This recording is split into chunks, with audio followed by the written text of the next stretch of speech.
Hey guys, how's it going? Welcome back to another OrCAD X how-to video. My name is Adam, and in this video, we are going to look at how you can use the third-party libraries to very quickly get some footprints into your design, and then any small changes that you might need to make to those footprints in order to make them compatible with your libraries. Now, when you are working in OrCAD X, you of course have access to the third-party libraries. Now, the third-party libraries are a great tool for searching parts either on the go, or if maybe you need to find a part that is pretty complex, and rather than creating it from scratch, you just want to make some modifications to it. So for example, if you have certain mechanical layers which you use and you need information on those layers, rather than recreating the part from scratch, you just need to make sure that that information gets added to that footprint. So how do we do that? Well, the easiest way is to simply search the component which you're going to make in any of these three third-party library providers, and then simply do a right-click, add to library. Now, we don't actually need to keep this component in our library once we're done, but by adding it to the library, and as you can see here in the center of the screen, we're actually downloading the component. And not just the component information, but if we look on the right side here, we have the datasheet, the symbol, a footprint, and also a 3D model. So let's go ahead and add this to our library. For now, I'm going to place this in the IC category and just add a to remove suffix to my part number. That way I know, hey, this is just temporarily going into my library, and I'll be removing it in the future. Now, if I go into my workspace, let me just pull it up here on my second screen. Here's my workspace. If I go into my libraries and jump into footprints, we should be able to find the library for this component.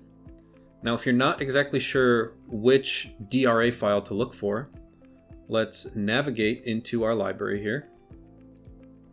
And we can either look here in the properties and through these footprints, or simply right-click, edit. And here under the models, we see that the footprint is called BGA 416. And if we wanted to use the symbol, it's SPC 577. So let's go ahead and look for that footprint. So BGA 416.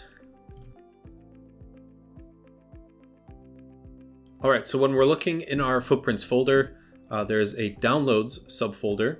And here we can see is the BGA 416 DRA file. So what I'm going to do is right-click, copy as path, jump into Presto and do a file open, and open up that DRA model. Now this is a pretty complex part. It has, I believe, 416 pins. And first things first that stands out to me is that these pin numbers are quite in the way. So what we can actually do is use our selection filter to, for example, find all the text. Where's text? And let's go ahead and make it smaller. So we can put it to text block 1. Another thing that we probably want to do is also change the origin of the part if we need to, which it looks like we actually don't need to because the origin is in the center as expected. We can also then, for example, take this silkscreen top reference designator, maybe move that up to the top right of this component. I'm not sure why that was looking like that. And let's go ahead and change this text block to 3.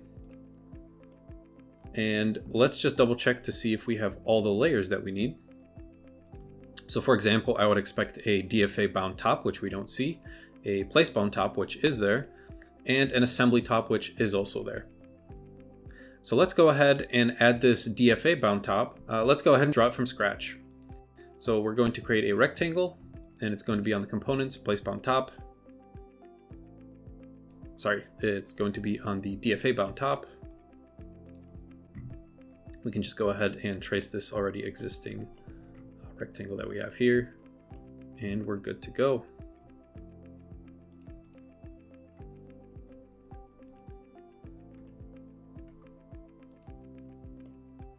Now let's just double check to make sure that there is a 3D model in this component, which looks like there isn't. It is pointing to a step model. Let's just double check, make sure that's getting added. Okay, so it looks like there is some issue here. Let's remove that 3D model and try to add it back. I'm going to open up my library here, and we are looking for the step model, which just got downloaded. And it's probably this one right here, SPC 5775 step. So I'm going to right click, copy as path, and then go ahead and paste that in there. And there's our 3D model. So the 3D model, which came with our download, looks like it just wasn't correctly being resolved automatically. So we went ahead and removed it and then just placed it again into this component. And then all we need to do really is just save this component. So File, Save As.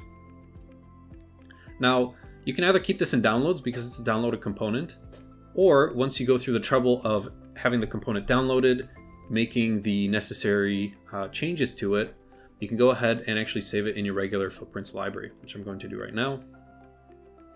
The only additional thing that you need to do then is just make sure that these pad stacks are also in your library. So here, this pad stack is called C50. Let's go ahead and make sure that that gets also copied into our library. So there's that C50 pad, Control C and Control V into our library. That way, if for whatever reason we ever purge this downloads folder, we can then, not have to worry about re-downloading the component, or trying to find where our pad stacks are. All right, so there we go. So we have now officially downloaded a component from the third-party library. We have made some simple modifications to the footprint and have made it compatible with our own internal library. Feel free to use this as much as you guys can. Again, the third-party libraries in OrCAD X are very powerful, very easy to navigate, and really a great resource for getting components quickly into your design. So that's it for this video. If you guys have any questions, comments, concerns, as usual, please leave a comment below. If you have any suggestions for future videos, please let us know as well. And of course, thanks guys for watching, and I'll see you in the next video.